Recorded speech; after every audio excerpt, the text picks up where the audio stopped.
अस्सलाम वालेकुम। अहमदनगर की जानी मानी हस्ती भूषण देशमुख साहब, इनका स्वर्गवास हुआ है।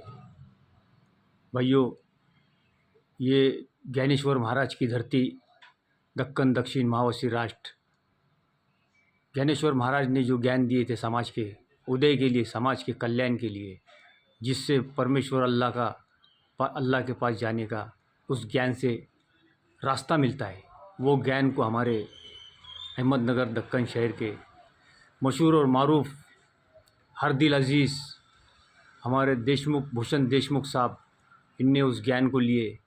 और ये बहुत बड़े अदीब थे, ये मौर्रिख, ये मुदर्रिस, ये कातिब, ये लेखक और ये पत्रकार, और ये जो तो खबरें देते थे, ख़ास सच्ची खबरें।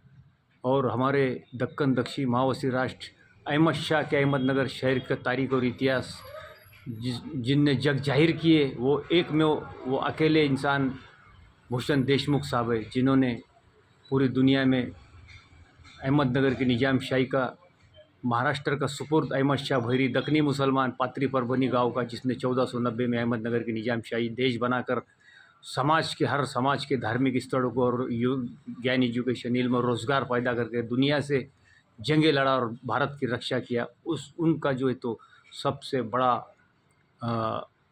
इतिहास बताने वाले हमारे भूषण देशमुख साहब आज इस दुनिया से दारे फ़ानी में चले गए। भाइयों, इनका ज्ञान हमारे, और ये भूषण देशमुख साहब भी अमर है।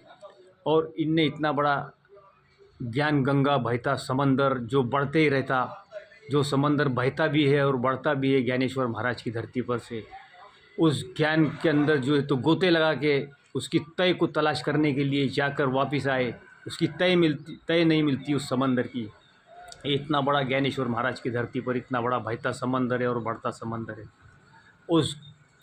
उसकी तय की तलाश में उनने उस ज्ञान गंगा का पानी पी गए और दुनिया को जो है बताए कि भाइयों, ये ज्ञान गंगा का पानी में गोते लगाते रहो, ये सिर्फ बढ़ते रहता, और इसकी जो है तो ज्ञान गंगा की तय, इसकी कोई तय और इसकी कोई हद नहीं, ये समाज को बताते रहो और इसके पानी पीते रहो।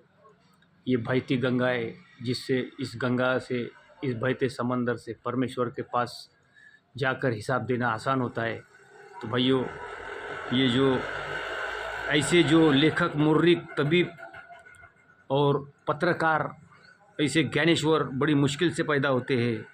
हज़ारों साल नरगिस अपनी बेनूरी पे रोती रही, हज़ारों साल नरगिस अपनी बेनूरी पे रोती रही। बड़ी मुश्किल से होता है चमन में दीदावर पैदा। नरगिस एक फूल का नाम है जिसकी सूरत आँखों से मिलती है, मिलती जुलती, आँखों से मिलती जुलती। दीदावर आँख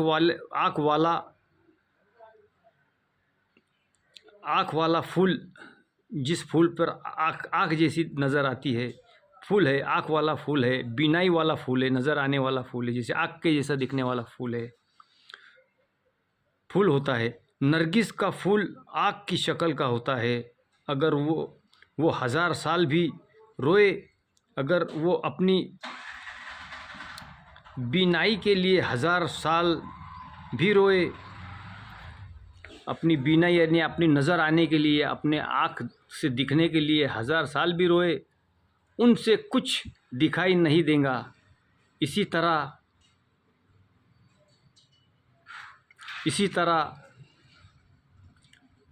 इस चमनज़ार दुनिया की हकीकतें देखने वाली आँखें भी बड़ी मुश्किल से पैदा होती है। भाइयों, ये जो है हमारे अदीब और हमारे लेखक, मुर्रिख और मुदर्रिस और कातिब और हरदिल अज़ीज़, ऐसी जो हस्तियाँ हैं जो हज़ारों साल में पैदा नहीं होती। हज़ारों साल नरगिस अपनी बेनूरी पे रोती है। बड़ी मुश्किल से होता है चमन में दीदावर पैदा। भाइयों, हमारे भूषण देशमुख साहब ने जो ज्ञान गंगा और बहते समंदर, जो बढ़ता समंदर का ज्ञान है, इनने बहुत बड़ा अमर रख के गए और ये भी खुद अमर है। तो ये बहती गंगा और बहता समंदर का जो पानी है, इसमें गोते लगाओ और उसको पियो, और उससे जो है तो समाज को बताओ कि इस बहते समंदर, बहती गंगा का पानी पीते रहो। ये अमर पानी है और ये हमारे देशमुख साहब भी अमर है और इनका ज्ञान भी अमर है। अल्लाह पाक और परमेश्वर इनको कबूल फरमाए। अस्सलाम वालेकुम।